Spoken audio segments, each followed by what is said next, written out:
Достар, қайырлы күн. Сіздер бүгін жидкое мыло салатын ыдысты жасауды үйренетін боласыздар. Біздерге осындай молд қажет болады, және де весы, одан кейін ыдысымыз, таяқшамыз, гипсіміз, суымыз әдеттегідей қажет болады. Бізге керекті көлемді гипсті құйып аламыз. Бізге 360 грамм гипс қажет болады. 360 грамм гипсімізді аламыз да суымызды, соған лайықты суымызды құйып жақсылап араластыратын боламыз.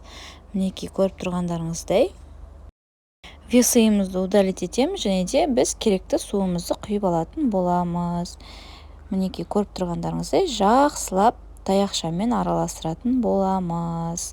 Бізге 175 грамм су қажет болған, кішкене 178 болды, кішкене гипс қосып жібердім. Мінекей, жақсылап араластырасыз. Массамызды араластырамыз да жақсылап, содан кейін сухой пигментімізді салатын боламыз. Кішкене ғана саласыздар, ол өткені плотный болғаннан кейін қою болып кетуі мүмкін, сіздікі қоп-қоңыр болып кетуі мүмкін. Бізге мрамор техникасы, яғни осылай ғана кішкене ғана саласыздар да, ол таяқшаның көмегімен кішкене бетінде ғана қозғайсыздар, араластырмайсыздар, тек қана красканы бетімен ғана қозғайсыздар. Болды, мінекей. Вот осы біздің мрамор техникамыз. Қазір гипске құйған, молдымызға құйған кезде осындай мраморлы техника болып шығатын болады. Бізде қалпымызды тегіс жерге қоямыз, тазалап аламыз, және де құятын боламыз. Мінекей, көріп тұрғандарыңыздай құя бересіздер, ешқандай қиындығы жоқ. Осылай құясыздар, мінекей, болды. Крышкасы екеуіне бірге өлшенгеннен кейін крышкасына да құясыздар. Мінекей, крышкасы көрініп тұр, сіздерге. Крышкасына да жақсылап құясыздар, мұны көріп тұрғандарыңыздай. И осылай 30 минутқа қалдырып қоясыздар. Жарты сағаттан аса уақытқа қалдырып қоясыздар. Жаңағы шертіп қолдарыңызбен сілкіп жібересіздер, өйткені барлық жеріне бірдей тию қажет болады. Бір жеріне тимей қалатын болса, ол уже жұмысымыз тесік дұрыс шықпай қалатын болады. Осылай барлығын қозғап, сілкілеп шығатын боласыздар. Енді 30 минутқа қалдырасыздар. Мінекей, 30 минуттан аса уақыт тұрды. Шешіп аламыз. 30-40 минут тұруға тырыстырыңыздар, өйткені жұмсақ болса біздің гипсіміз сынып кетеді.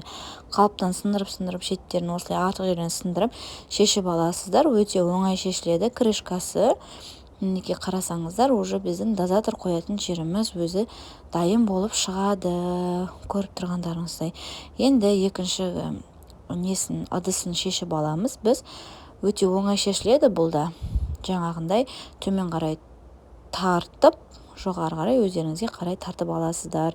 Ортасын шығаратын кезде кішкене бұрап, ауа кіргізіп, бұрап шешіп аласыздар. Сонда оңай алынатын болады. Мінекей, осылай ыдысымыз дайын болды. Крышкасы бізде тегіс болмаған, канцелярский нождың көмегімен орта жақтарын тегістеп шығамыз. Сонда тура жабылатын болады.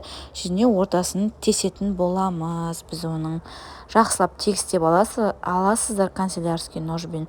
Себебі дұрыс жабылмай қалады. Ортасы наждакпен, канцелярский ножбен, наждактың көмегімен тегістейсіздер. Міне бізде осылай дұрыс тегіс болмай тұр. Енді ортасын жаңағыдай тесесіздер. Дозаторымызды пакетінен ашып аламыз, және ортасын тесетін боламыз. Ортасын канцелярский ножбен бүйтіп неғылсаңыздар тесіліп кетеді. Мінекей, көріп тұрғандарыңыздай. И дозаторды соған біріктіресіздер. Мінекей, қатты күш салып жібермеңіздер.